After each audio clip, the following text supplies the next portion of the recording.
Welcome to the Deep Dive, where we try to cut through the noise and get you informed fast. You know, AI, it feels like it's evolving at, well, light speed. It really does. And it's already woven into our daily lives in ways that might genuinely surprise you. Some of them, frankly, pretty concerning. For this deep dive, we're going to focus on a recent report from Anthropic, the folks who created the Claude AI model. Right, Claude. They've detailed some truly alarming emerging trends in how their AI is being misused. Yeah, and what's really striking about their findings, I think, is that even with pretty robust safety testing already in place... This is what they're known for. Exactly. This report still revealed these novel, often unexpected ways that threat actors and, well, just general chatbot abuse are evolving. Some new problems cropping up. Yeah, it really underscores the escalating risks posed by generative AI as it gets more capable and honestly more accessible to everyone. Yeah. Okay, so our mission today is to pull out the most vital nuggets of knowledge from this report. Think of it as your shortcut to understanding these new frontiers of AI misuse. And what they might mean for you. Exactly, and what they mean for you. So let's dive right into the types of misuse Anthropic uncovered. It's truly eye-opening to see the ingenuity. Albeit for bad reasons. Right, albeit for nefarious purposes that's already out there. Well, what's fascinating, or maybe alarming, is just how quickly sophisticated actors are leveraging AI for, digital threats, moving beyond simple stuff. Okay, like what? So, for instance, Anthropic identified a, quote, sophisticated actor who used Claude to help scrape leaked credentials. Leaked credentials, like usernames, passwords. Exactly. And the aim, in this case, to get unauthorized access to security cameras. Wow. Okay, that makes you think about critical infrastructure, doesn't it? It absolutely does. A direct threat. And it's not just the pros, right? You mentioned Anthropic also found someone with limited technical skills. Yeah, that was another key finding. An individual who managed to develop pretty advanced malware using Claude, despite not having much of a tech background. Okay, so what's the real significance there? How advanced are we talking? Well, this person apparently took an open source kit, something fairly basic. Okay. And with Claude's help, they significantly enhanced it. It went from basic functions to including things like facial recognition and the ability to scan the dark web. Facial recognition. From a basic kit. Yeah, and this really highlights a concerning trend. Anthropic's report suggests that this shows how generative AI can, and I'm quoting here, effectively arm less experienced actors. Right. People who might otherwise not pose much of a threat. Exactly. The barrier to entry for cybercrime it just plummeted. That's a sobering thought. Did Anthropic say if these actors actually succeeded? Like, did they deploy these breaches? That's an important point. Anthropic made a specific caveat. They couldn't confirm whether the actors in either of those security cases had actually deployed the breaches successfully.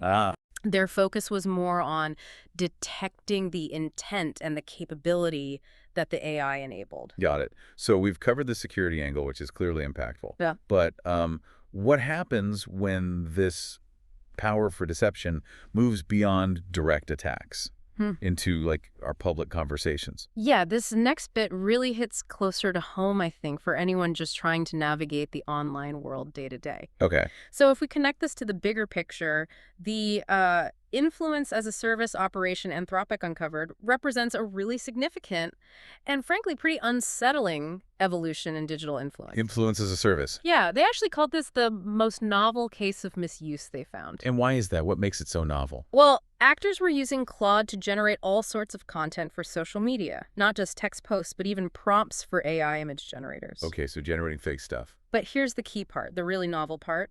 Claude didn't just create content. It also directed how and when over 100 bots. 100? Yeah, over 100 bots on, formerly Twitter and Facebook, would engage with posts from tens of thousands of human accounts. Wow. Like commenting and liking. Exactly. Commenting, liking, sharing. It was like this coordinated symphony of digital activity, all orchestrated by the AI. Wow. So it's not just about producing fake content. It's about directing the engagement with it. Yeah. That sounds like a whole new level. Precisely. This was a clear evolution from earlier influence campaigns we've seen. Claude was acting as the central orchestrator, deciding what actions these bot accounts should take, all based on specific politically motivated personas. And they were getting paid for this. Oh, yeah. The report says the operation was being paid to push clients' political agendas. And it wasn't just in one place. The account spanned several countries and languages, specifically supporting or undermining interests in Europe, Iran, the UAE, and Kenya. In their strategy, you mentioned it was about persistence and longevity, not just going viral. That sounds particularly insidious. It really does. Instead of just, flooding platforms with obvious propaganda that might get flagged quickly, Right. they used what looked like seemingly organic interactions. Little comments, likes, shares, all designed to subtly pull people into echo chambers over time. So a slow burn. Exactly. It's a refinement of earlier targeted campaigns, maybe like Cambridge Analytica, but amplified by AI's ability to scale and direct. It just makes it increasingly difficult to tell real social media activity from fake interactions. And generative AI is only going to make that harder, I guess. Yeah, much harder to spot and more pervasive. You mentioned something bizarre earlier. They used humor and sarcasm. How did that fit in? It's really something, isn't it? The operation showed this advanced ability to tailor messages for specific regions while keeping their security tight. And yes, they specifically programmed these automated accounts. Programmed them to be funny. Essentially, yeah. Yeah. To respond with humor and sarcasm if someone accused them of being a bot, or, if someone tried to break the persona, like asking the LLM for a poem or a recipe. Which people sometimes do to test for bots. Right. The AI was trained to cleverly deflect with a joke or sarcasm instead of breaking character. It's this weird, chilling layer of human-like interaction, but it's all designed purely for deception. The idea that a user could create a semi-autonomous system using Claude, Yeah. that feels like a really big step. Does Anthropic think this kind of thing will become more common? Oh, absolutely. They explicitly state they expect this type of misuse to continue, especially as these agent AI systems, AIs that can act more independently, evolve. And is this state-sponsored stuff? Or just rogue actors? Well, Anthropic suspects these campaigns might be state-affiliated, but they were careful to say they couldn't confirm it either way. Still, the possibility adds another layer of concern, geopolitically. Okay, let's shift gears slightly to this final case. It's a bit different from large-scale influence, but still pretty concerning for anyone just trying to navigate the online world and be looking for a job. Yeah, this one really raises questions about how AI can be used to create this deceptive veneer of legitimacy. Anthropic found a social engineering recruitment scheme happening across Eastern Europe. Okay, a job scam. Where does AI come in? Here, Claude was used for something they called language sanitation. Language sanitation, what does that mean? So basically, Claude was used to make the scam's language sound much more convincingly professional.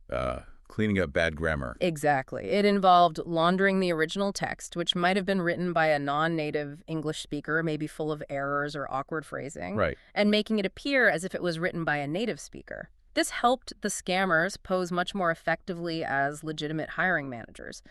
It's subtle, but it builds trust where, none should exist. Wow. Okay, so we've seen security threats, sophisticated influence campaigns, even recruitment fraud.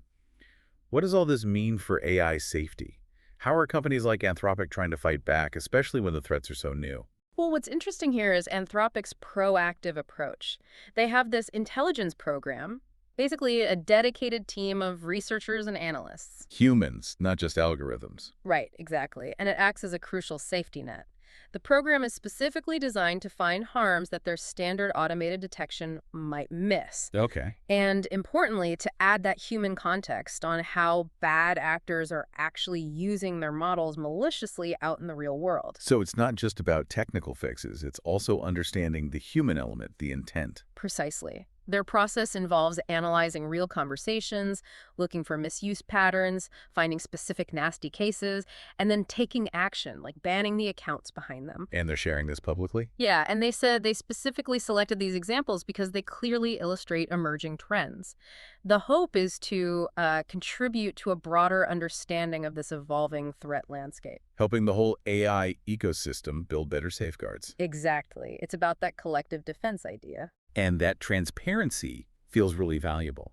It also seems, well, particularly significant that Anthropic found these things, right? Yeah. Because they're known for being cautious. Absolutely. They have a reputation in the AI space for, commitment to testing, overall caution. So the fact that they discovered these use cases, even with probably more conservative testing than some competitors, It means these problems are likely widespread. it certainly suggests that. It highlights that even the most careful developers are running into novel threats. And it's crucial to remember, with federal AI regulations still pretty unclear. Still taking shape. Right. Self-reporting, like this report, plus independent third-party testing are really the main safeguards we have right now for monitoring what generative AI is actually doing in the wild. Okay, wow. So we've covered a lot here. We've seen how Anthropic's report revealed the surprising depth and maybe the novelty of AI misuse. Yeah, from those direct security threats like credential scraping and helping novices build malware. Right, to those really sophisticated, almost semi-autonomous social media campaigns. And even down to the subtle recruitment fraud using language sanitation. It's quite a range. And I guess stepping back again, connecting it to the bigger picture, it's not just about the AI's capabilities, which are advancing incredibly fast. What else is it about? It's maybe even more about the speed at which malicious actors adapt and innovate using these tools, that dynamic, that pace. It makes vigilance and critical thinking just more crucial than ever for all of us. Which kind of leaves you wondering, as these AI systems get more integrated into our lives, Yeah. they can create these semi-autonomous systems for influence that are designed to be subtle, persistent, maybe even funny. Yeah.